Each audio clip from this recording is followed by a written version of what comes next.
to minimize the risk and to have one solution. The other problem is that with interoperability, we don't have solutions for other countries. If I have one solution for Switzerland, will it work with other countries?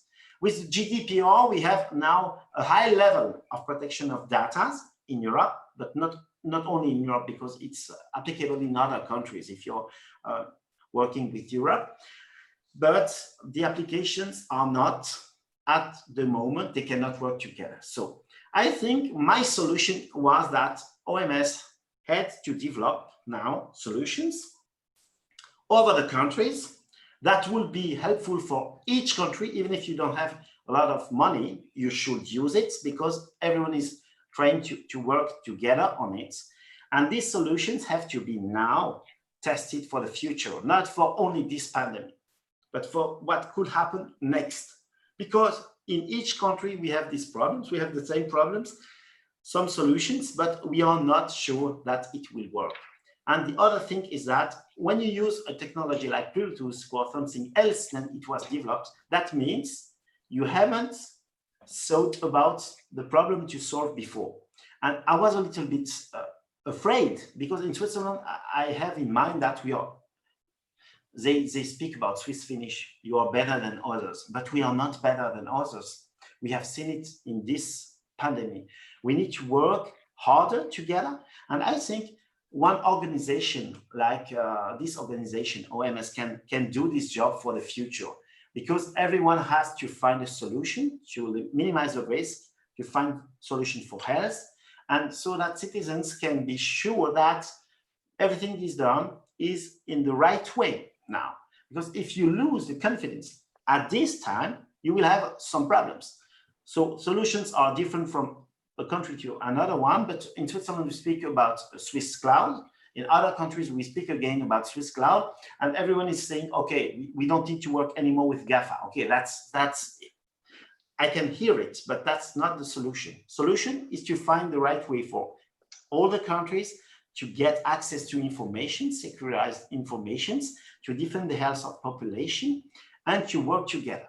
That was, for the moment, not possible. And I hope that if we speak about it, we challenge some companies to find solutions, we will be able, in this end of crisis, I hope there won't be a second wave, to find the right way to go out.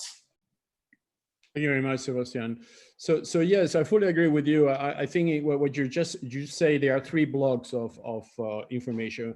One is the standardization process, and I agree with you that actually Geneva is very well located because all the standard organizations are located in Geneva, like WHO, handling health, like ITU, which is the standard organization for telecommunications and internet, 4G, 5G, and everything related to that.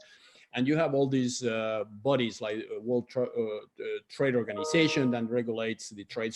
So there is a need of getting together into a regulatory framework that will avoid the potential misuse of this technology. But this is not enough. I mean, what I remember, when I founded WISeKey was 1999, and there was the dot-com collapse in the year 2000.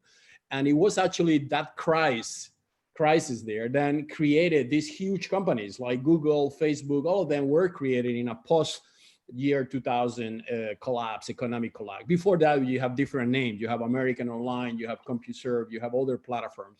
So there is a moment now where a new generation of companies needs to be created based on non-centralization principles. And the good news for that is that we have good technology. We have now things that we didn't have before. We have blockchain, we have digital identity, we have international standards, and if they are well combined, or dependencies of GAFAs, who says GAFA says any platform, any internet platform, which is not respecting the World Wide Web original vision 30 years ago to be all inclusive and not be able to be controlled by any party. So I think we can do it. I think Switzerland, despite the fact that we might not have one of those platforms, because we are small and we are agile, with the right people and the right awareness by the government, but also by the private sector, and the right investment, it can bring one important piece of the element. But maybe because we are on this, how to do it, maybe Jeffrey Lippman has run very big,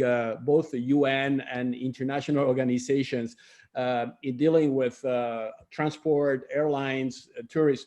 Jeffrey, what is your view? How you can bring all this into a more standardized world where governments of both developed and developing countries could adopt those new applications, those new apps that they are, as Sebastian said, very invasive, and we are not sure how this data is being collected.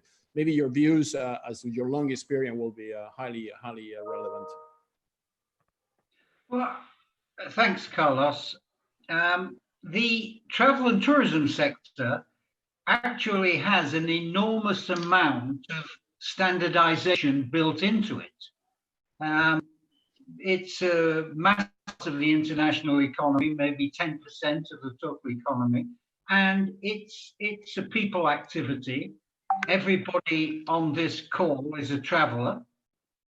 It involves destinations, communities, there's companies, big companies, and also massive value chains with the smallest company, local restaurant, local taxi driver.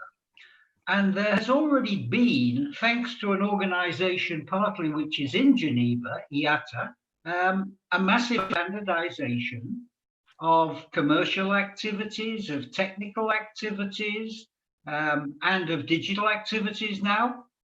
And there's an interface with the International Civil Aviation Organization in Montreal, which brings the government side into this. And it's understandable because, you know, you're putting people in a metal tube 30,000 feet into the sky and saying, get from A cross borders, use a massive amount of data. And sadly, this is an industry which is at the epicenter of the transmission of the virus.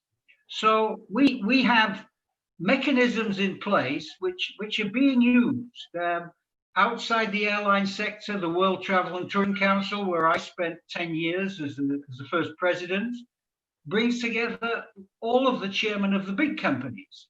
And they are looking at how do you standardize activities in the, particularly when it comes to blockchain, future technologies, blockchain, Internet of Things, all of those things, Carlos, which you have written about with David.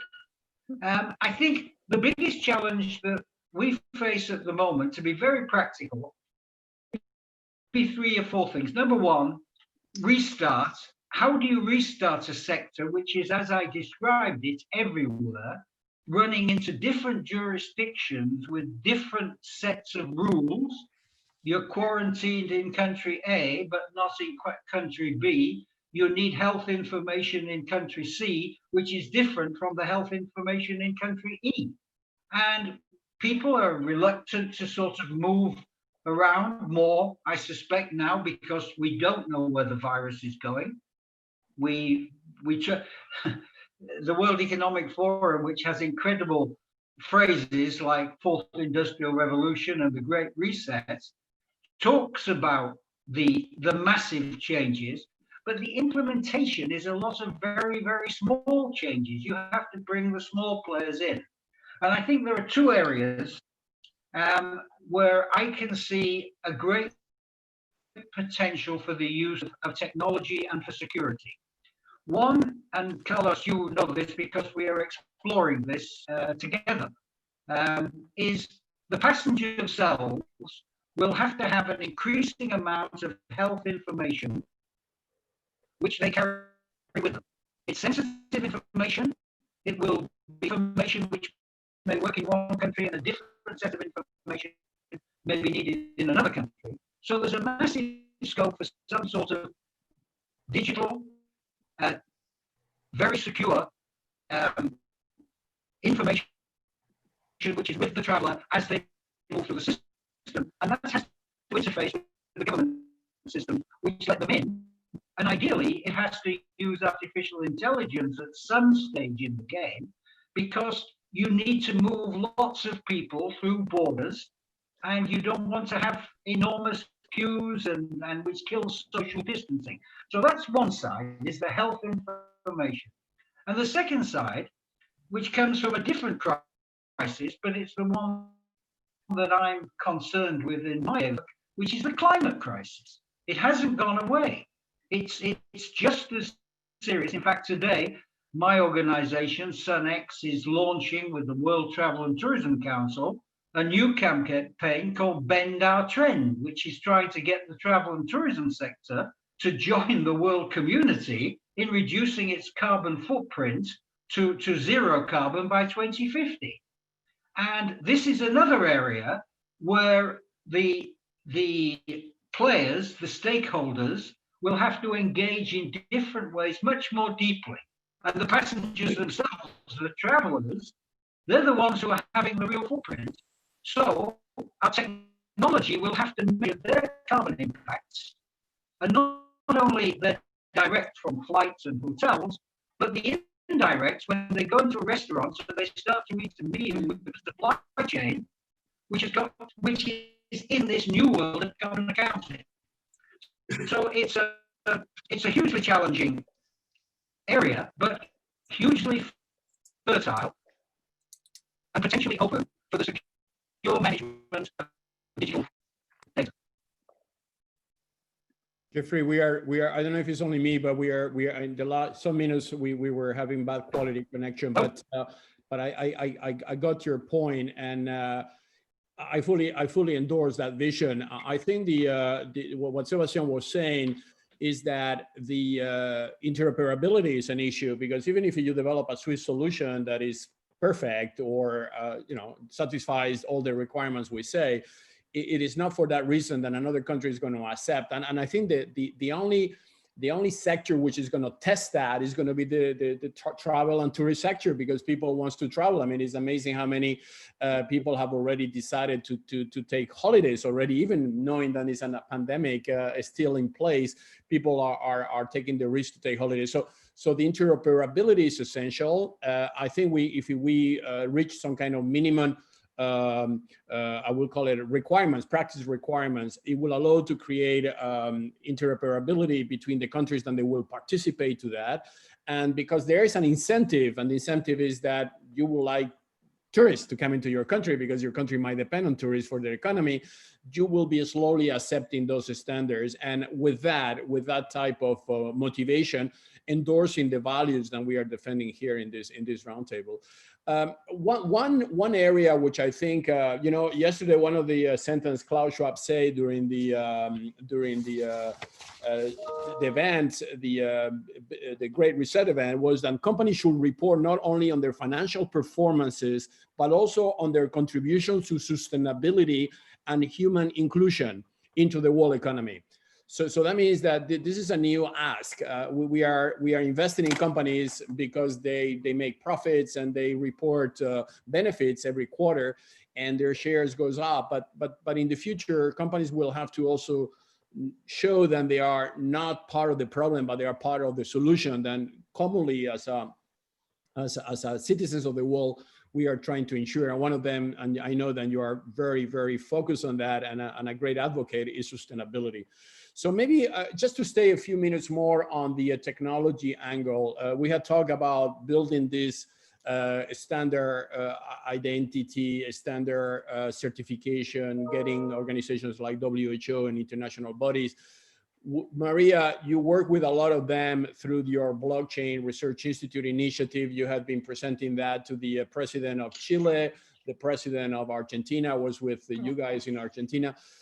How countries are reacting towards this new way of decentralizing the data, providing more accountability, because the data is not owned or controlled by one entity, but is available through ledgers. Maybe your views on that, and also your views on, because I know that you are active also on these new applications, especially in Spain, on integrating those applications with blockchain technology. If we can be brief, because we are a lot of speakers and we are already at 30 minutes. So, but yes, okay. Just your views. Well, about data, I would say that countries are not doing well at all, actually. First of all, because of the applications, they're still centralized. There are applications that they don't have either the privacy or the security regarding and the points that, especially in Latin America, I would say, but as Sebastian already spoke, it's a problem also here in Europe. And first, we need to say that there's already there has been technology for years that could have prevented this to happen. I mean, this is a lack of vision of governments, of not having, for instance, digital identities with enough privacy and security to, to face this kind of situation. And this also affects a lot in the health sector. You know that the global health market, it's expected to spend on blockchain, but more or less 5.6 billion by 2025. But the adoption of blockchain technology, it's mainly focused on saving to the sector. Actually, it could save between 100 and 100 billion of dollars per year by 2025, but maybe in data breach related costs, IT costs, throughout reduction in fraud and counterfeit products. I mean, automatization. They're not thinking on the customers. I mean, there's just few, organizations that are doing have been doing proof of concept, like in Ontario. They have been working with blockchain, so with IBM, Hyperledger Fabric, doing proof of concept on management and sharing medical records. And that is the kind of initiative that we should expect countries to be looking for in order to, secure this data that is very, very sensitive.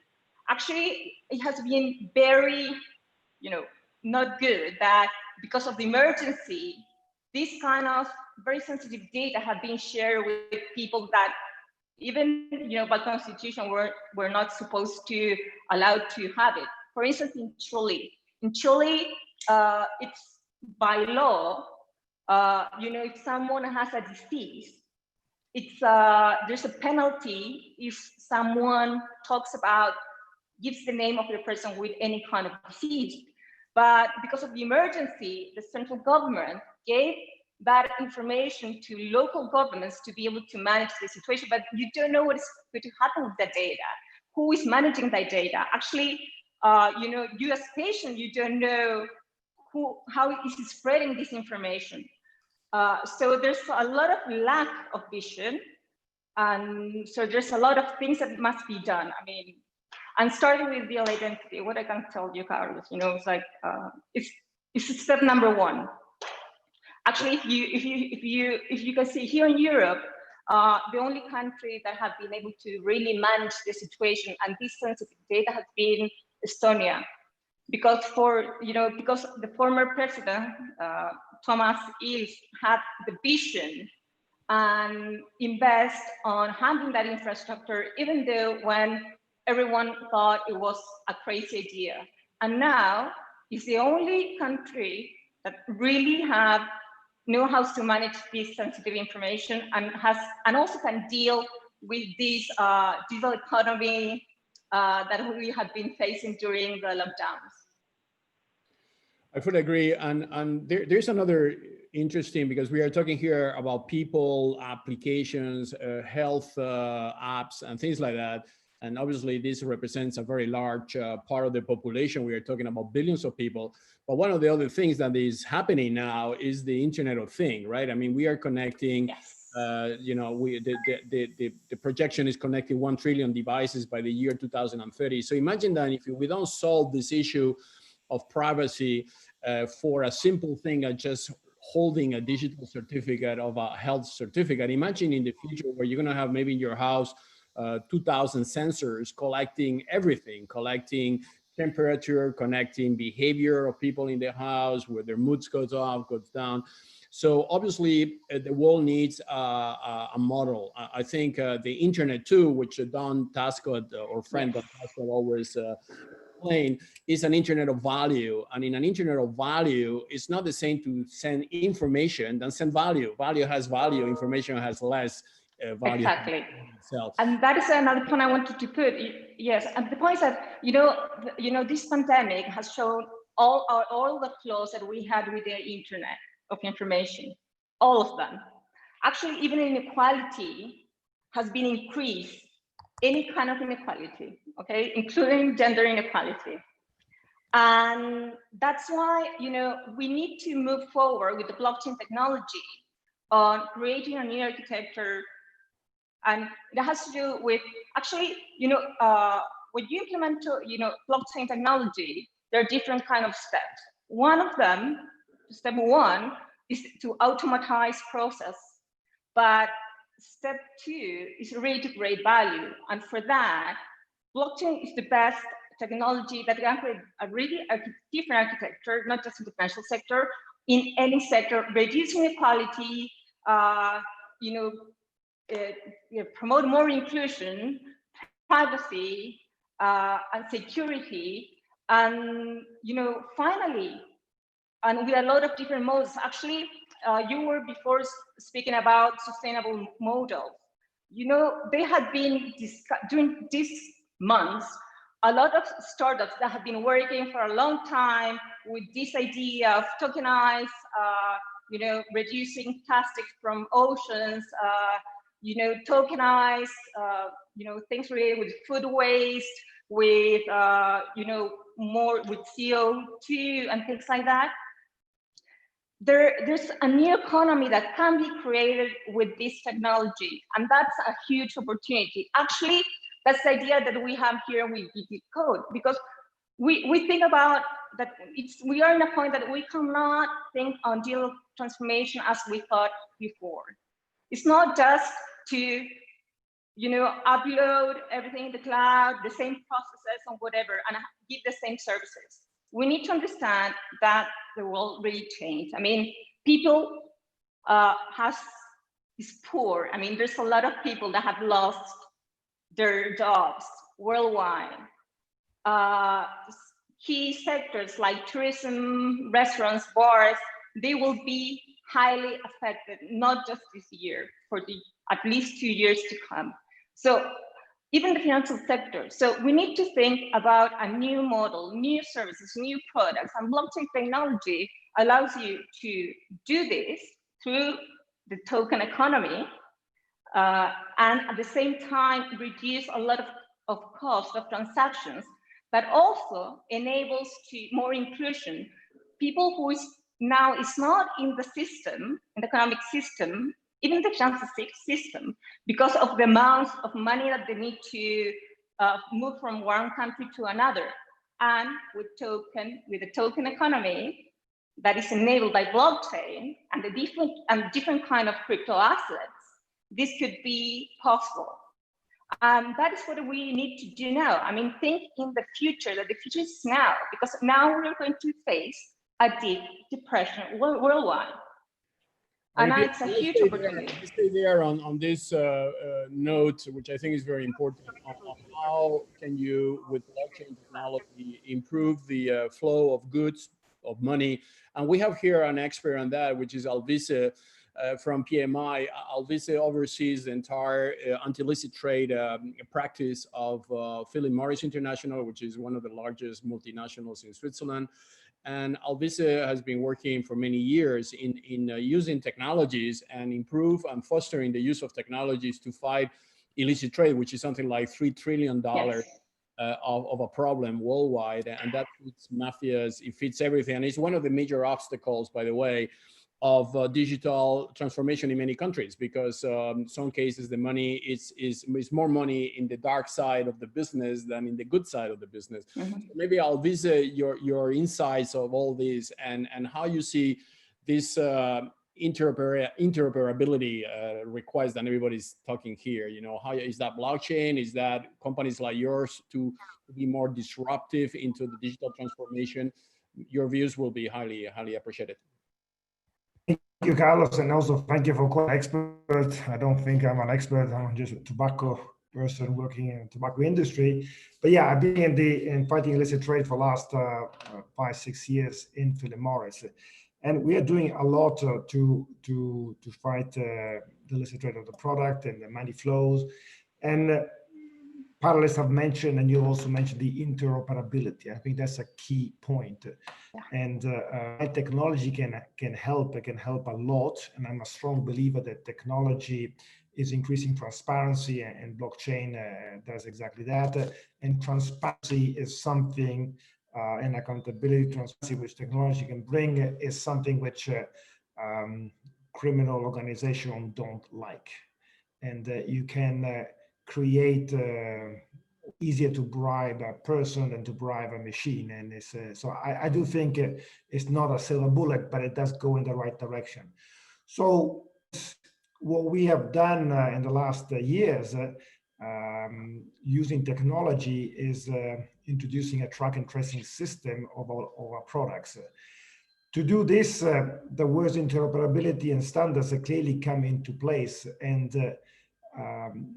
the European Commission, so the European Union, introduced a system in all the 28 European countries, and there was a political will to do that and an organizational will to do it. So the European Union and the Commission are driving that. They have a mandate to introduce regulation.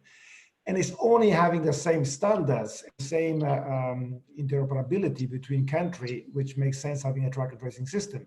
Because another product that coming from Germany going to Italy, if the systems are not interoperable, how do I recognize if it's a product that's genuine or not? I think facing the same issues if each country makes an app which they don't connect in terms of the health situation or a person on COVID. There has to be interoperability. That's a clear thing. So technology can help, but there has to be a political will. Countries need to be willing to give up part of their sovereignty. There has to be an international organization that take that mandate. And I think in case of the health, there is one, because the health organization, the World Health Organization, is there for that. Maybe they have to, their mandate needs to be changed or some ways adapted, but to have more implementing powers. But clearly it has to be an international organization. I think there is one. I just mentioned the World Health Organization. Like in Europe, there is the European Union in terms of track and tracing. But technology also helps with artificial intelligence. In order to artificial intelligence, in order to really use and all the data you have on the net, and to be able to screen it and to find patterns of illicit trade and money flow. So it's another part of technology which is helping a lot to the industry in order to counter the organized crime and fighting illicit trade. But interoperability is in my view a key word to make all these technologies effective. I agree, and I think the fact Carlos, that can I just ask a question on that? Please go and ahead. It's maybe venturing into difficult waters, but at this very moment we have the largest, most powerful nation in the world and the most significant economy, and the most the traditional leader in the field of trying to find interoperability and multilateral solutions is turned in exactly the opposite direction. So how is a World Health Organization, without an active, positive, constructive United States of America, able to provide the kind of interoperability? And what if perhaps that very country is attacking the multilateralism that is needed for interoperability? I mentioned IATA and ICAO. You would not be able to travel around the world if for 40 years longer, maybe 60 years, those international entities had not been working tirelessly in working groups and seminars and big sessions and small sessions to put an interoperable framework together. So what happens when you have the largest nation in the world saying, not me? Yeah, I think it's a very good question, and it's a very relevant question for the current situation. My view, I work in the UN, as I know, for 15 years, and you know, the United Nations, the only thing can do is what their member countries authorize them to do, right? That's basically, and that even if you go to a specialized agencies like WHO or ITU, that is even more present. And the fact that United States has left the WHO, being one of the member of the Security Council, it creates all kind of conflict dimensions, you know, because obviously one of the claims is that the Chinese influence was so strong that did not satisfy anymore the U.S. government requirements. But regardless of the political situation, I believe that you can't. Excuse me, Carlos. I just don't think you can say regardless. You mentioned the World Health Organization. I mentioned the Paris Climate Agreement. Yeah, sure. That's my grandchildren that are being killed. Absolutely, and we can extend that to the International Criminal Court as well, where the U.S. left. So I think we have to stand up against this more as international citizens. For sure. But the way to do that, again, is to understanding the limitations of those international bodies. From my experience working inside this organization, they are great to convene meetings, to get some kind of global understanding, to hear the voice of developing countries, but they are not good in bringing anything to execution. And there's where you see this disconnect between the private sector and the public sector. Actually, one of the discussions yesterday was that the trust needs to be reestablished between private sector and public sector. And this is going to take a while before we can do that. But the good news is, and this is what we were discussing before with Maripia, is that in this blockchain world, the ruling party or the trust party or the international organization has a less relevant role that it had in the previous centralized world. And this is maybe a chance for just asking them what they are good to do and not put a false expectation in things that they will not be able to deliver. So I think the combination between private sector and public sector is essential. Maybe on that, I would like to bring David Ferguson on this discussion, because David has been very active with me in Davos. We organized several high-level roundtable about the concept of transhuman code. Actually, we co-wrote a book with the name Transhuman Code. David, your notion, my notion of building the future internet around the human, and at the same time maybe give us some financial highlights, because one of the things I heard yesterday is that the digital health market value is at $511 billion by the year 2026. So it's normal that everybody's looking at this as the next social media boom, right? And money is not going to be in advertising anymore. It's going to be in selling the clinical records of your clients to insurance company if you could, and if we will let companies do that. So your views on both issues will be highly appreciated. Thank you, Carlos, and it's a great pleasure to be here. As always, I continue to learn at the feet of experts, and this has been a very thoughtful discussion to date, and certainly inspired many thoughts and ideas about what can be happening going forward. I have the good fortune of leading the technology practice for the largest investment banking advisory firm here in the U.S., focused on the lower middle market. And those would be businesses valued at under 500 million. So as you can imagine, there are a lot of them. We're very actively involved today in the M&A activity around healthcare and technology, in particular their convergence, which is where we see some very dynamic opportunities. And Sambit, who led off today's discussion, I think has created an organization that is a perfect example of how both patients can benefit, as well as or the organizations that support them can also be the beneficiaries. The healthcare market today is approximately 8.5 trillion. Just about 3 trillion of that sits here in the United States alone.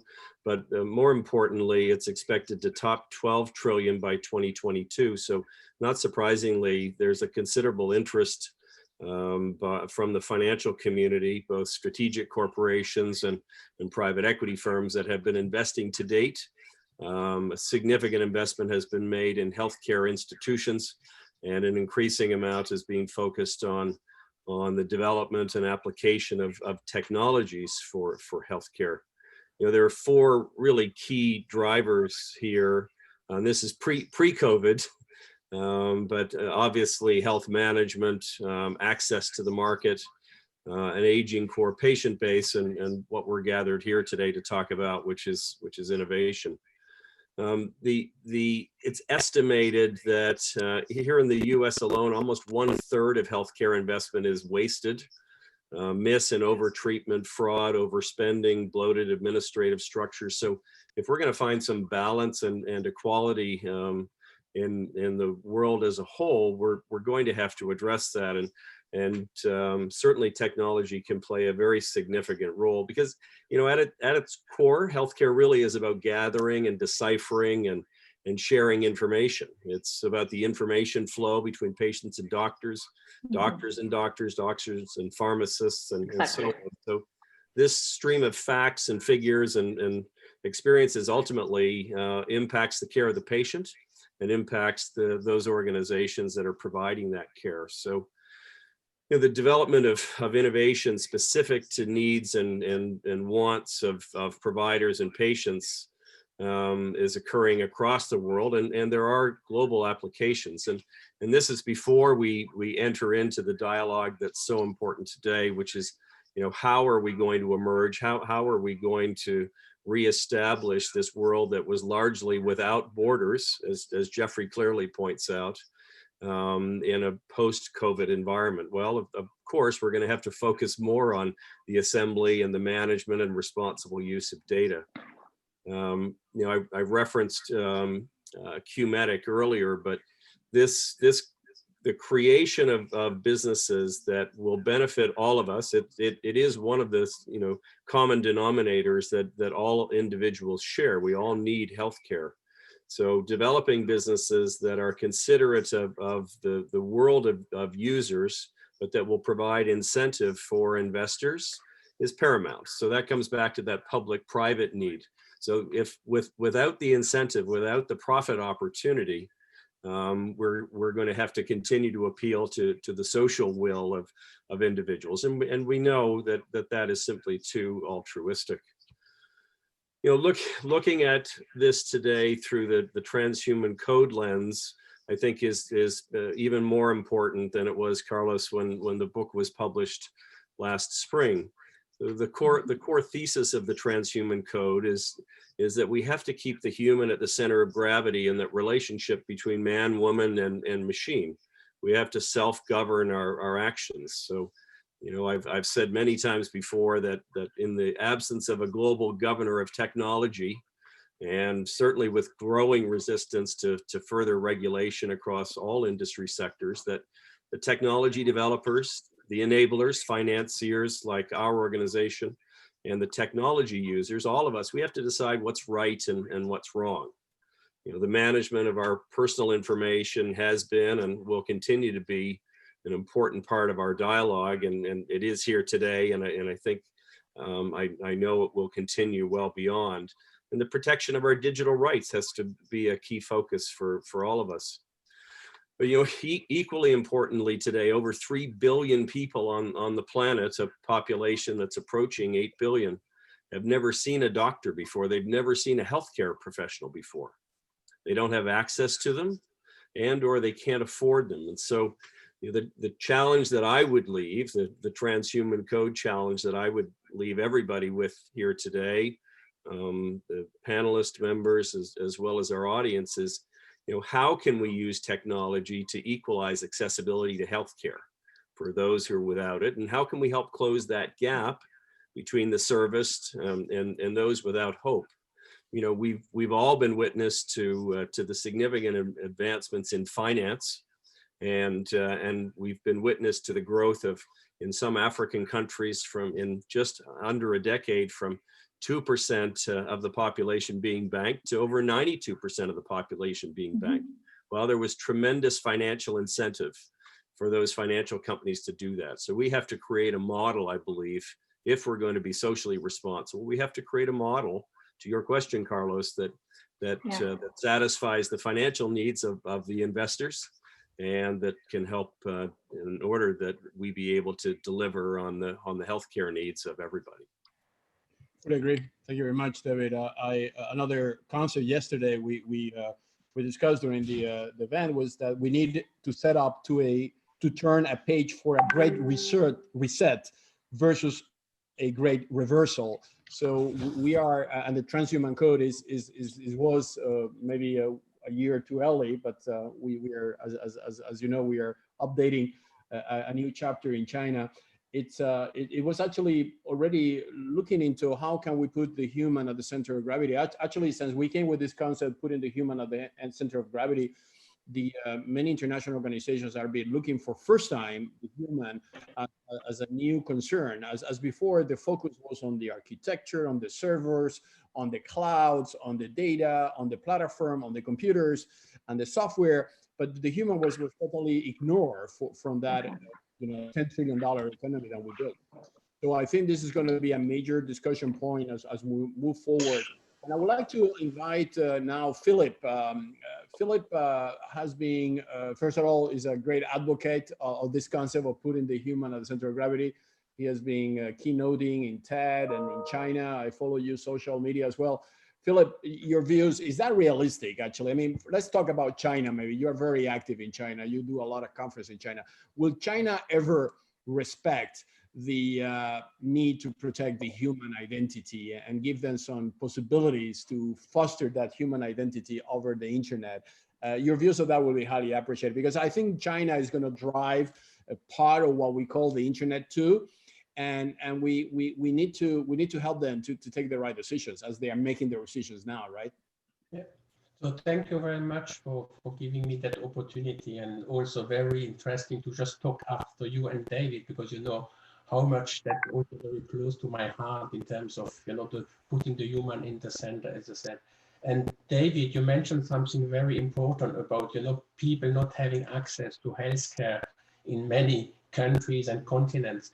I think the other point I would like to highlight before coming to concretely on China, as you mentioned, as you asked for, Carlos, I think we have a similar challenge. Look, we talked about a lot of technology. So we talked about IoT, we talked about blockchain, all this stuff, which at the end is coming together. You cannot look at them in a silo anymore, because IoT is going to give you some functionality, but also providing a lot of data, which then is touching the big data topic, AI to leverage the benefit, and blockchain provide to secure the data. So all these pieces are coming together. But these are all internet-related technology. So on top of what you said regarding healthcare access in the world, David, I would also to highlight that we still have about 60% of people not having access to internet in the world. So we are actually building solutions which are not addressing a lot of people in the world. So that's just what I wanted to put in that topic before coming more concretely to China. But we still have a huge similar issue than healthcare with the internet access, because we can provide a lot of solutions. Also, we have these difficulties, as I said, to get the kind of multilateralism, all of those topics we discussed before. But a lot of people don't have internet access, and I think internet access can provide a lot of benefits to those people, but it's not something you can do overnight. So now coming back to China, and of course that I work a lot with China, but also with Singapore, so basically a lot with Asia. So it was also very interesting, the COVID-19 experience for me from an Asian point of view compared to Europe. And I must honestly say, I was probably 2 months ahead of the game in Europe regarding what happened in Asia. So I said, not only China, but Korea, Singapore, and all that. And at that time, I was saying, we will never be able to do lockdowns like China did, because from a point of view, and or a lot of other aspects, and even the tracing apps, which was in China, but of course in Singapore, in Korea, I was never thinking we could even have a discussion here. And the COVID-19 brought the discussion here, even if I think the problem is not solved, but I'm personally still surprised that the discussion was on the table. And as Sebastian said earlier, I think we have an issue. I still have a concern because I'm still missing the collaboration between the countries, because now everybody is having his own application. Of course, I'm living in France. In France, probably more going for the paper process, and people feel more confident in the paper process. But at the end, we are collecting data which somebody puts back in the system. So you will still have the same data privacy issue. It's just a collection which is more manual than to a system. And personally, living in Alsace, so I'm living 10 kilometers from Germany, 12 kilometers from Switzerland, and which application should I use when I cross the border? I have an application for France, so should I have one for Germany? Should I have one for Switzerland?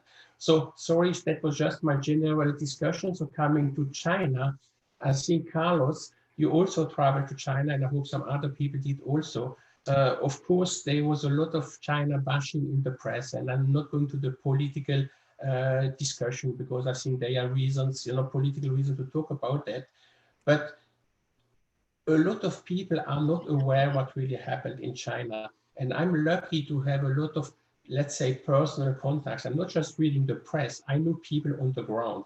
And if you think that putting millions of people in cities on lockdown was something which was easy, I have heard comment, yeah, it was easy for them, it's already behind. I have stories on the ground which are not much different than what we have in our countries. These are old people. My Chinese teacher sister is a doctor in Tianjin who went for 9 weeks to Wuhan without telling her parents that she went there because she didn't want them to be worried about her being in the middle of the worst city in China. And a lot of stories like that, what is happening on the ground. So I think that also, if you see it from another point of view, China is frustrated with the big effort they did, and that we messed up. We lost a lot of weeks in Europe, in the US, thinking that's not coming to us. That's just a small flu. So still think we might have a political issue with China because it's, it's a communist party, it's an authoritarian government, but the people there are real people. I have received, without asking, I have received masks, I have received medicine from them because they worried about my health and my family. So these are people like we have in all our countries. So there's a lot you can do, Carlos. It's not much different. Those people, and I'm happy that your Chinese version of the Transhuman Code is coming out because, they will love this book. They can talk about, the topic about food, water, education, all the stuff you have in your book is not something which is strange to China. They have exactly the same issue, maybe even more, because there are still a lot of poor people in China. So I think, that's something why I have a lot of, let's say, motivation to work with them, because there is still a lot to do there. They are not where we are. In some areas, of course, they may be ahead. If you talk about technology, there's a lot of areas they are ahead, but there's still a lot of local potential. Also that our common friend, Günter Pauli, is doing a lot in terms of education, sustainability, in kindergarten, in the small schools in China. They are open to take those books to talk about sustainability, even climate change. We know that China is probably still one, if not the biggest polluter, but they put it on their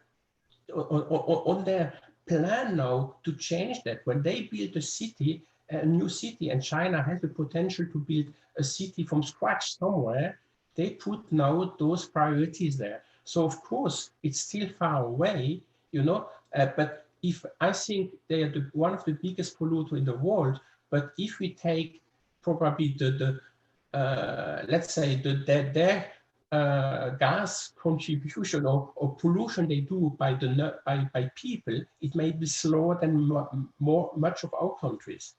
So I don't want to thank you for giving me the time to talk about that, but I hope that it answers some of the questions. Carlos, before we move forward, I would like to speak from the European perspective, because before I was meaning. We do that. Let's say a bit on China Okay. before we get into Europe, and I'll have a few questions for you once we finish with the moderation. I think just on what has been said, I mean, we all know China. We all have been traveling into China. We all know the difference, what I call the three operating system. Let's call it, because we are technology people, then the world has been run by operating system. One we had was a social operating system. Then we had a communist operating system. And then we have a democratic operating system. Let's say then that this is the kind of engine that will power the fourth industrial revolution. I mean, you have to choose one of them, right? And like in any operating system, you have good things in one and the other doesn't have, and users might get benefits from different ways. What I believe that what we call the OR operating system, which is the democratic operating system, has not been really successful in bringing the internet, the web to a fairness position. The exclusion factor is phenomenal. The distribution of wealth has been totally disproportionately centralized in a group of companies. We are in a situation where maybe 5 founders now own something like 90% of the wealth of the internet. Even when you talk to Chin-Ban Lee, which we did in Davos, he will say, look, I am so disappointed that my invention went that way, because that was not the original idea, that people will develop platforms in the top of something which is supposed to be open. So as we project to the future, and we see that in the fourth industrial revolution, there's going to be operating systems that are going to run that machine. I wonder which one will win. I wonder whether it is the democratic model, or is it going to be actually the Chinese model. And that's why developments, I think Chinese are going in the right direction. I think they are wrong still in protecting their citizens. But for the rest, they managed to create a very powerful platform, which is now an alternative to what we have now in developed countries or in Occidental countries. Carlos, I think we should not underestimate the capacity and the intention of the Chinese to move in a direction which is quite a long way from the traditional communist system. Yes. And which in fact they embrace as the socialist market economy.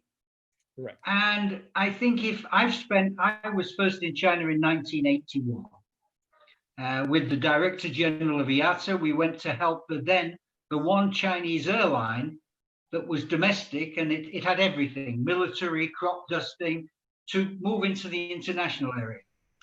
And a guy who was part of the Chinese delegation, who was the interpreter, but may well have been the head of delegation, because they did that kind of thing in those days.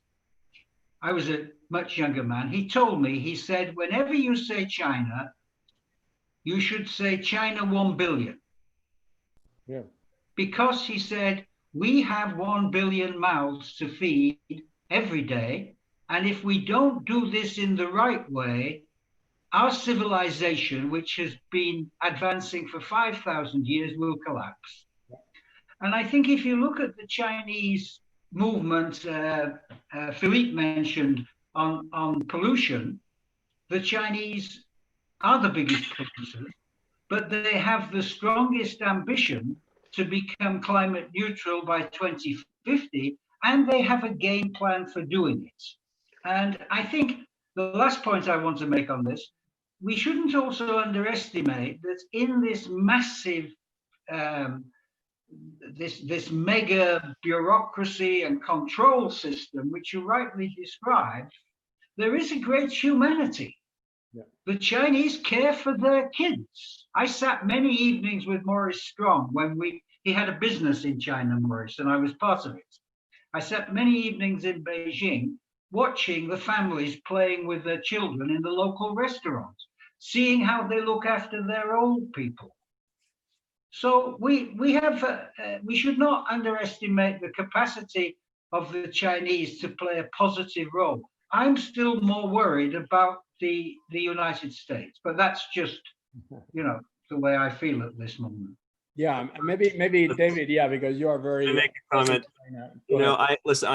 I find great hope. I was absolutely shocked to learn earlier this week that the Chinese edition of our book will be released in late November, early December. We had interest from several Chinese publishers. We were delighted to be able to partner together with the country's largest.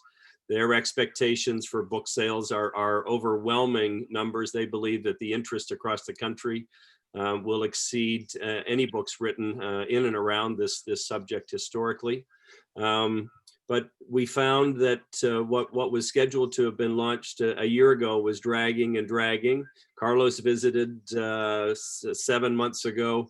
I visited 6 months ago, and I was able to unearth there that our content was not approved, and that Carlos and I, as perceived as American authors, were not approved. We were able to address the authorship as a Swiss and Canadian. We were able to address that immediately, and they said that they would advise us when the content was approved. So what's encouraging is that for those of you who have read it, it's a book that asks as many questions as it answers, and it's intended to be a conversation starter. And some of those conversations that we proposed to start were suggested to be a challenge by our publisher, and in particular our editor. They have worked through those hurdles, and I'm delighted. And Jeffrey, to your point, I'm encouraged that the country as a whole, certainly the people of the country, do want to have conversations about equality. They do want to have conversations about the future of health and communication and even governance. Believe it or not, the governance chapter stays in the book. So this is very, very encouraging news for us. Absolutely, and again, your point is very, very valid, because one of the theses the book defends is the respect for the human identity.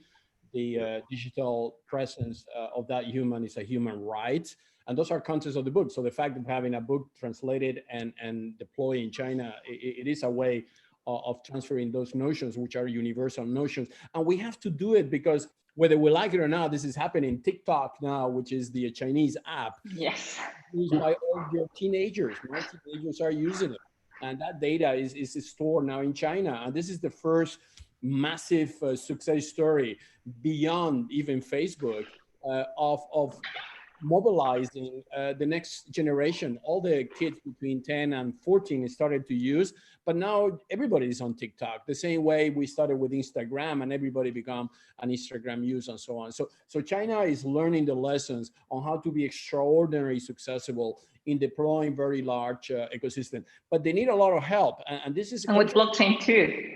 Exactly, blockchain too. Contrary with the maybe the position in some American companies, then they don't want to hear, especially GAFAs. They take a very arrogant attitude that we know everything, we don't need your help, we solve all the problems among ourselves. Chinese are open to learn, and they are open to get better. And I think it's a message for Europe, because Europe is sitting between those two technology giants now, where we don't have yet a sustainable value-added proposition that makes Europe and Switzerland, together with Europe, a potential third pillar on these constructions that we are making, which is the fourth industrial revolution. Obviously, the trust element of Europe, the GDPR, eIDAS regulation, the protection, what Sebastian is doing for protecting citizens against potential mismanagement from government, which in some cases they are just because they don't even understand what they are deciding. They don't have the technical knowledge to take reasonable decisions.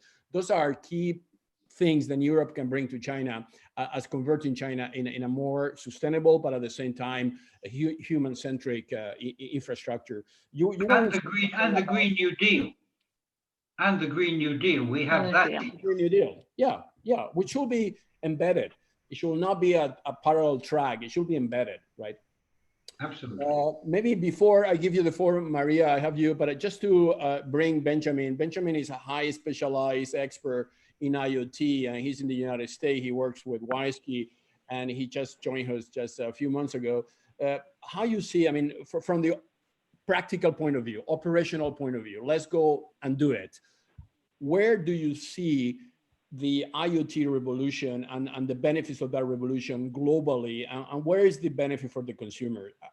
Are they making any value for that, or are we better stay disconnected as we are now? What are the values there, Ben? Yeah, thanks, Carlos. And I think one of the other aspects that is really important to consider as we go through this discussion is the current unprecedented state with coronavirus and COVID-19 has really put everything around this entire healthcare discussion in a bit of a reactive mode, right? The technologies that we're talking about and the agencies and the governments that we're talking about have all been around for a long time. These discussions about digital identities and data privacy and personal information has all been around. But the current state has put us in a reactive mode as we all realize there will be a new normal. And that new normal will incorporate a new way of healthcare. And I think it's important for those of us that are trying to lead these activities to realize that reactive mode is there and try and turn that into a proactive solution creation. And as we do that, we also have to realize that in reactive times, unfortunately, the bad guys also come out and try and profit from the situation. And so for me, it's really about how do we not only start to integrate and provide those solutions, but also how do we ensure the integrity of those solutions and those solution providers. So specifically, Carlos, you talked about kind of operationalizing it. And I think, you know, the idea of digital identity is going to be paramount to how this gets operationalized. I think you'll see it operationalized first from the healthcare provider perspective, most likely, and the ability for those healthcare providers to track their information. I think it will be leveraging distributed ledger technology and blockchain as a way to protect the data and the privacy of the information, because that will empower a healthcare worker to be able to share their credentials, let's say, whether that's their test results or their certifications, et cetera, without really exposing the true information, the private information. And I think that's going to be a very key piece to the solution.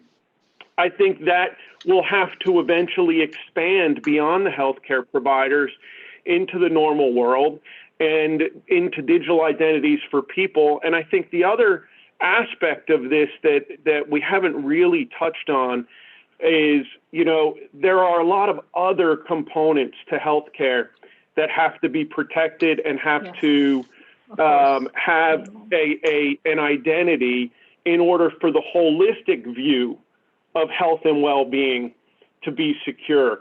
And that's everything from, you know, the medical devices and authenticity to pharmaceuticals and authenticity to usability. So you ask about the consumer impact, and today you've seen a huge movement towards telemedicine, but as you've heard many panelists say, you know, there's still a large percentage of the world that doesn't have internet connection. That telemedicine may turn into just a phone call, for example. How do I, on the other end of that telemedicine diagnosis, feel confident that the pharmaceutical I'm being prescribed is real, right? Illicit trade and counterfeit pharmaceuticals are a mass problem in the world, and being able to protect that in a similar way, I think, is very important. And it also provides the ability in this more virtual world in particular for a consumer potentially to interact with that pharmaceutical. I may typically talk to my pharmacist when I pick up something, or talk to my physician when I'm being prescribed something. And I may not have those opportunities, but if that pharmaceutical has a digital identity and a way for me to interact with it, I can still get that information, as well as close the loop from a digital perspective from my healthcare provider to whatever I'm being prescribed or given back to the secure chain. So you've heard lots about, you know, track and trace and these kinds of things for me, it's about how do we get proactive and how do we not just solve these problems for the current state we're in, but rather how do we solve the current state we're in while solving the future problems as well. And that digital identity across people and things as it relates to health and well-being, I think, is the critical point. Totally agree. Totally agree. Thank you very much, Ben. I think, and this was when I left the UN, I realized, and this is one of the reasons I left the UN, that people didn't have a digital identity. That we are talking about the unbanking people that don't have a bank account, Yeah. and not even have a bank account before you don't have a digital identity. You just don't exist. And I realized then digital identity is it should be one of the human right provisions. And I built the entire company and foundation in the last 22 years, bringing that notion of every human needs to have a digital identity under its control. And if we do that, we solve all the problems. What we cannot do is to delegate that responsibility to somebody else, because if we do, they will abuse. It's like if you delegate your money or your house to people that you don't trust, right? So digital identity, it has to be controlled by the user. So we have about 11 minutes more, because I don't want to stay too long. These are participants that they have been informed that we will stay 1 to 1.5 hours. So maybe as a conclusion, just to ask you individually from this discussion, where are the few ideas and takeaways then you are suggesting to us, your speakers, and also the audience, on things that you think they are critical to bring this entire health industry to the next fourth industrial revolution in a way that is inclusive, that does not exclude people, does not abuse on data, does not put them in a situation of lack of trust, and so on. What are your takeaways from your different industries, and what are the propositions that you think we as a company, but individually in your own organization, will execute on? So I start with you, Marie-Pia, this time. Okay, well, about that question, there are several areas where blockchain is already helping the health sector and pharmacies. I mean, not just for users and for healthcare institution, also for pharmacies. Actually, there's some initiative that help pharmaceuticals on the trial and development process. Even when you need to match someone that have some data or some records on, medical records, or you want to match someone to try any kind of drug. And also here in Spain, actually in Alaska, the last months have bring some projects on blockchain regarding how to, all the process of knowledge of vaccine be in a blockchain. Okay, so there's a lot of things, but for sure now we are still in step one, and it has to do with the user and take care about his privacy and security of his data, and also how to manage and share the data, because as Jeffrey said, now it's going to be very, very important to have integrity of our records. I mean, if I travel to the United States and I get the coronavirus, I mean, the doctors will need all his records, the history of my records, because the virus, my body interact with the virus in a different way depending on any kind of health issues I would have. So that, I think that is number one. And of course, for that, we need digital identity, we need standards, and mainly interoperability. And before wrapping up, I have my faith in Europe.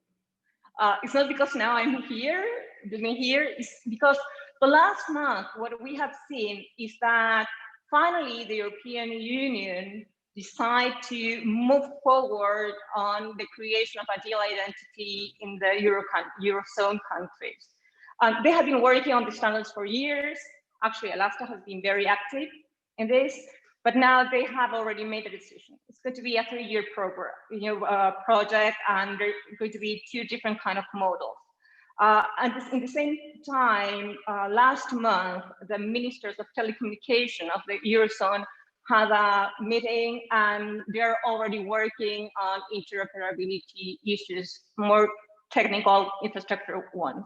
So I really have, Yes, we have okay. to. And also before we close, also because we have seen, the financial sector, the private and the central banks here in Europe, they have also give very strong, initiatives like issuing euro from the Central Bank of France. Remember that last year Santander issued the first bond, completely in blockchain, and they're already working on a lot of, tokenization that will help a lot of people in the whole, for being included in the financial sector too. Thank you very much. I fully agree. Europe is the next comer. It has to. We need to help them, because I was Exactly. on the security conference in Germany with Alvisa, by the way, and the European Union is taking now the right decision. So Philip, your views. We're going to go in that order as we have people on the screen. So it's not. Philip, your views. Some sharp recommendations. 2 minutes on what is your recommendations, your takeaway of all this. Yes, so thank you. So first of all, I think one of the answers is already in this webinar. If you see the composition, the people you have invited, they are people from very different areas. And I think that's very important, that we have this kind of mix, you have a lawyer, you have technology guys, you have business guys, you have finance guys. So it's about how we work together, because if you go to conferences and all that, quite often they are too much focused just on one sector. And I think we need to work together across sector, across industries, and of course, across countries. I also have seen, I went quickly to the questions, which you didn't have time to look at, but there was one question which I noticed, which was about Africa. Is Africa the next continent, the next country? So I'm not going to answer just to that, but we keep in mind, again, if we talk technology, but also about human and people, we should not forget that 60% of the population is in Asia, about 20% is Africa, and Europe is about 10%, and North America about 5%. So if we could kind of dispatch the wealth, and all the technology and everything towards, I would say really Africa and Asia, I think that's where the big potential. And when I talked about the internet access gap, worldwide, it's mainly in Africa and in Asia that we have this gap. So I think that's where we should, from a human point of view, so being healthcare, being technology, invest probably more of our efforts. Fully agree. We didn't cover Africa because of the time, but we talk about Europe, China, and the United States. But obviously, Africa is the next continent, and the fact that the population is very young, and they're going to leapfrog from very old technology to very new technology. They might be one of the future platforms in the world. Like we fully endorse the African vision as well, and David has been very active on that. So Jeffrey, your views as well. Thank you very much. Yeah, I have not changed so much from the beginning of the seminar, but I've tried to take account of our colleagues' comments. In the short term, I'm increasingly convinced that empowering consumers, today's travelers and tomorrow's travelers, with this capacity to have their healthcare information digitally available is going to be one of the keys to the travel and tourism sector resetting, to take Klaus Schwab's words.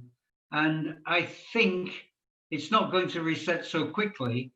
And people who have the capacity to put something into that space, they should be putting pressure to make sure that the interoperability is basic, despite what may be coming out of the most powerful nation in the world. That's point number one. Point number two is the longer term issue, but which has to be tackled now, and that's the climate issue. I think we have to empower the travel and tourism stakeholders from my world to be able to measure their carbon footprint, to be able to record it in ways that they can control when they travel, and to be able to have that information almost in an account like your health information. So you'd have your health information in one place, you'd have your carbon information in the other place. It would come back to you and your digital identity. And I think that's going to be a lot of fun, Carlos, in the next months as we try to probe that and see how the combination of the background that I have in the green area and that you have in the secure digital identity area can add something to that potential. Thank you very much, Jeffrey. And by the way, we are together organizing a webinar sometime in July around this tourist and travel industry disruption through the use of new technologies. So that will be a very exciting event, as well as we're going to bring experts for that area, and we're going to have this debate on practical usage of this technology. And Carlos, you may say, as people can imagine, the title of the entity that we're creating is Wise Travel. Yeah, we're going to make a wise world. You know, that's my final objective. Absolutely, that's great. Thank you very much, Jeffrey. So David, please, your floor is yours. Yeah, you know, I'm going to double down on an earlier statement, and certainly it builds on top of Philippe's comments, which is the need to borrow from the fintech playbook for the health tech playbook, and create strong incentive to be thoughtful and considerate about regulation that's established and in the advancement of public-private partnership. It has to be there. I'm strongly encouraged. It was great to see SpaceX get off the ground. That put 60 more Starlink satellites up into the air, almost 800 in the sky now, and which is critical if we are to be able to deliver internet for the world. And most certainly we know, to your point, Philippe, Africa is dependent upon that. So I'm ready to start producing the bumper signs, the bumper stickers, and the banners. Private-public partnership is where we have to be. Perfect. Thank you very much. Actually, this constellation of satellites, if it's properly handled, because that aggravates again the history of data collection and where the data goes and who accesses that data. But if that is properly done under the international regulation, that could be a game changer for developing countries for sure. So Sambit, maybe your turn, some insights and recommendation. Yeah, and I want to start by just building off of something Benjamin said about how providers end up being the ones who kind of are the first ones to be proactive. I actually kind of endorse that view. In the United States, we obviously have quite a fragmented system where you have payers, providers, patients. I would say that the providers are the most proactive, patients secondarily, and then payers are last. I think they're the ones that are most reactive. And I think there needs to be more communication between those channels to kind of improve on solutions that are interoperable and ultimately proactive. A couple of things that come to mind in terms of recommendations based on our experience, as well as on the panel and the conversation we've had. One, I think more communications need to be asynchronous versus interruptive. I think that's incredibly important from a usability standpoint for consumers. They prefer not to be interrupted. And I think that asynchronous communications where they can get information that's important, that's contextualized, is critical to the future of healthcare delivery. Second, I think that there needs to be a scalable system for permissioned information. So how do patients consent to their information being shared? Do they have to do that and certify that each time? I think that's not practical. I think there needs to be a scalable system for that. Unhackable. I think Wi-Fi and Bluetooth, which are often the protocols used for streaming data from sensors, are very problematic. One, because they're short range, and two, because they are more prone to hackability than other frequencies. We use a different frequency to transmit data from sensors. I think that's critical. And I think it's something that's very important for the people who are focused on data privacy. And I think a last point I'm going to make is that there's been a lot of conversation about China and how they control information. The US and large platforms, Amazon, Facebook, Google, Apple. The reality is all those big companies exist. I think that what smaller providers that are focusing on innovation need to do is find a way to stay platform agnostic and platform independent. I think that is such a critical piece of this, where essentially you're going to have to utilize those technologies and platforms, but you don't have to depend on any one. And if you can do that, you can help decentralize that information, along with some of the things that Maria spoke about blockchain being integral to the future of transactional data. So I think I'll leave it at that. And I know there are questions about net neutrality. My short answer is I endorse net neutrality across the board. I think it's very important. That's my take. Thank you very much, Amit. I fully agree about the agnostic component, as I believe if governments, and this was the point of Sebastian when he was informing about where the data is being stored now, if we will have the possibility of developing an agnostic way of treating all those platforms without the need to select one, we might have a solution there. Maybe taking on that, Sebastian, just to bring you back to the discussions and just on recommendation for the panel. Yes, I think now everyone wants to live like before.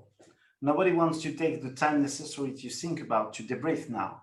We need to take time to think about what has happened, what we could ameliorate, and how we could work stronger together.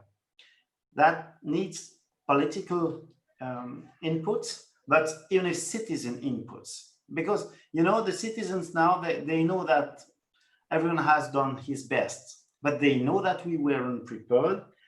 They know that we should have changed a lot of things in our life, like we work, like we are with kids. We needed to change a lot of things, but what have we learned about it? We need to take the time to find other ways to get together. And during this time, I think we should give some missions to people who don't want to earn money. They just want to be better and to make things better working together. Yeah. And we should have like ambassadors of goodwill, people who will be ambassadors for international organizations. They work free, they work together, they give their time, and during this time, we put all in ideas, inputs together, and we try to find a solution. For me, what's the most important thing is that if it happens again, for the next time, we should have a toolkit that could be technically, legally, politically used immediately. We don't lose the time we have lost this time, because that was impressive. Even if you were living in Switzerland, we knew that in China something was wrong. We knew it, but we had in mind it cannot come in my country, and we lost this time. So I think the best people at the best place should be chosen as these ambassadors. They need to take some time to think about the next crisis. That won't be for sure health crisis, but perhaps it will be something else. But we should be together and to find a common way, common interest that we all agree to defend. Health is one of these interests, but there should be more. What are the fundamental rights we need to defend together when you work in such a digital world? And if you agree with it, so, okay, you will work with a lot of people in the world, and you will perhaps propose your plan so that in the next global crisis, we will be able to react and to work together more easy and more, perhaps with more speed, more effectiveness. And so that, because for me, what's the most impressive thing is that everyone has now in mind, I can die. So they are losing all the normally, and they fear everything. The fear has to be fighted in different ways, and we need with intelligence, artificial intelligence, to be able perhaps to prevent everything that we have lived now. Fully agree, fully agree. And again, this idea of being able to be alerted before it's too late and create casualties, this is going to be a recurrent issue, because this is first of all, we might have a second phase of this virus, but in the future we'll have other viruses. And we cannot expect to lose the amount, 10% of the global GDP is being lost just to be reinvested back again into building again the infrastructure from a start. We cannot afford that. 40 million people losing their jobs in the United States, 4 million people in France, and even in Switzerland, these queues of people looking for food.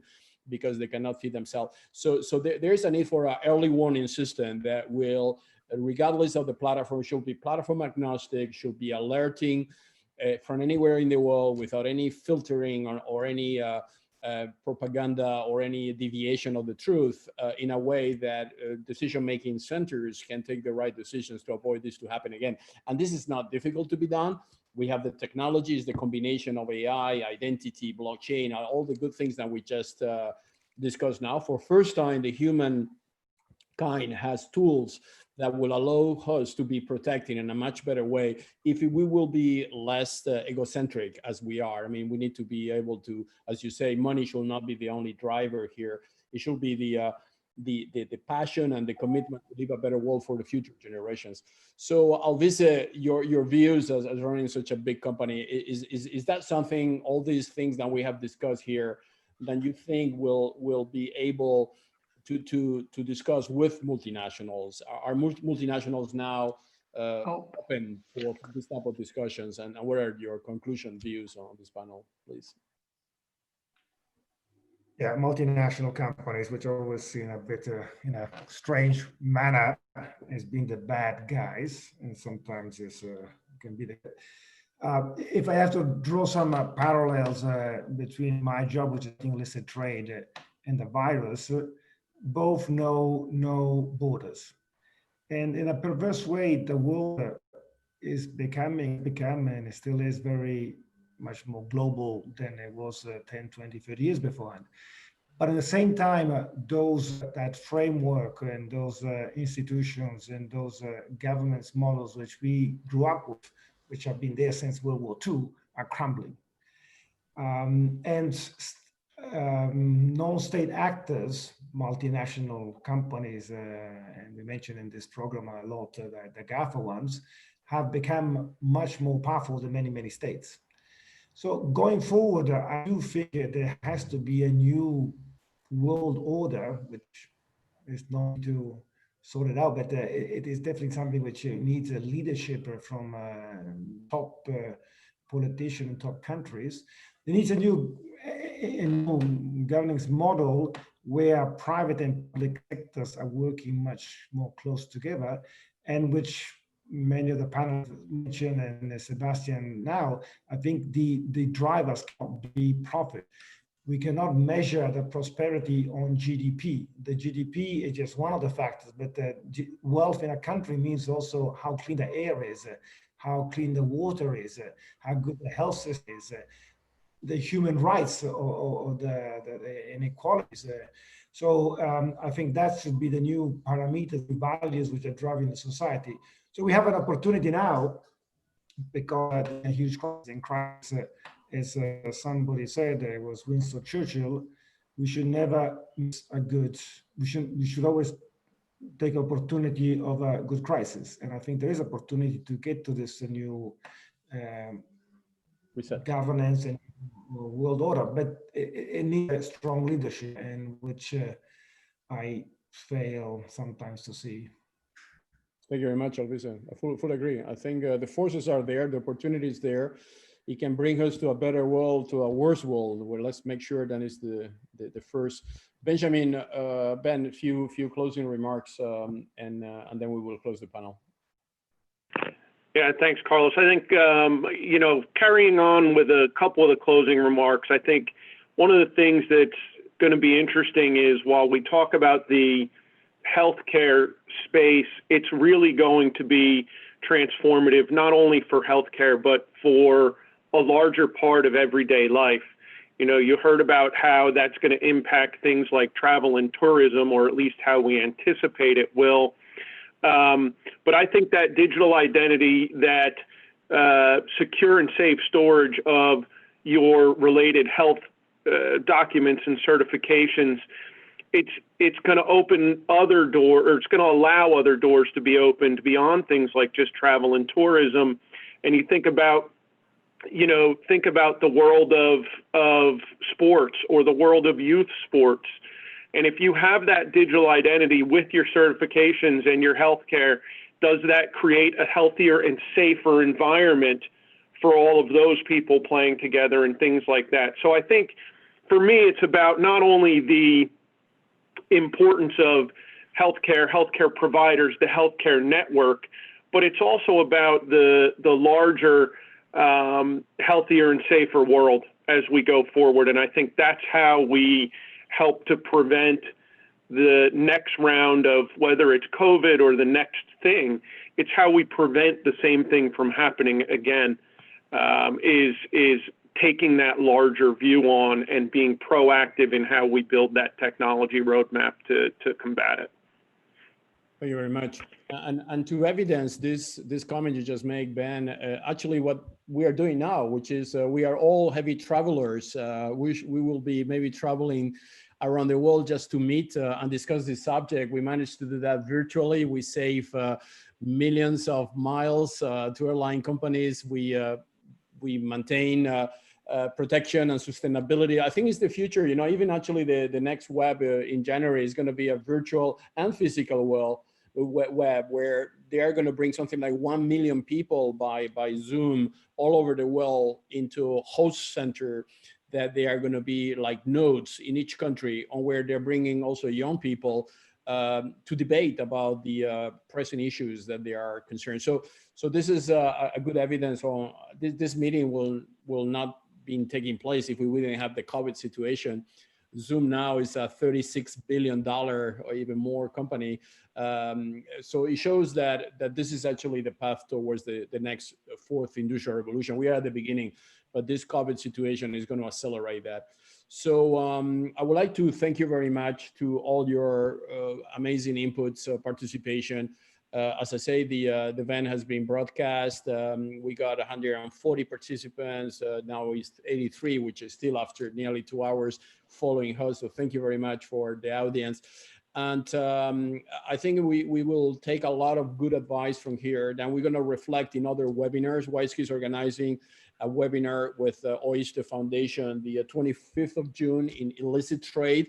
We want to really deep dive into illicit trade. We're going to bring some participants in the PMI impact illicit trade grantees, which are bringing concrete, real experience at national level. We're going to bring people from police. We're going to bring people from government. And the idea is again, looking into this fourth industrial revolution, internet, and approach from different angles, so we can take common denominators that could become, good advice, and we can give back to governments and people that are taking decisions, including new entrepreneurs, and they are developing companies. So I just like to thank you very much for your inputs. We are going to close the webinar, and I wish you a great stay at home, because some of you are at home, so you don't have to take the plane. And thank you very, very much for your participation. All the best. Thank you, Carlos. Bye-bye. Thank you. Thank Thank you. you, Carlos. Bye-bye. Thank you, Carlos. Nice evening to everyone. Nice to see you. Jeffrey, one day soon. Yes. Take care. Take care. Bye, Sebastian.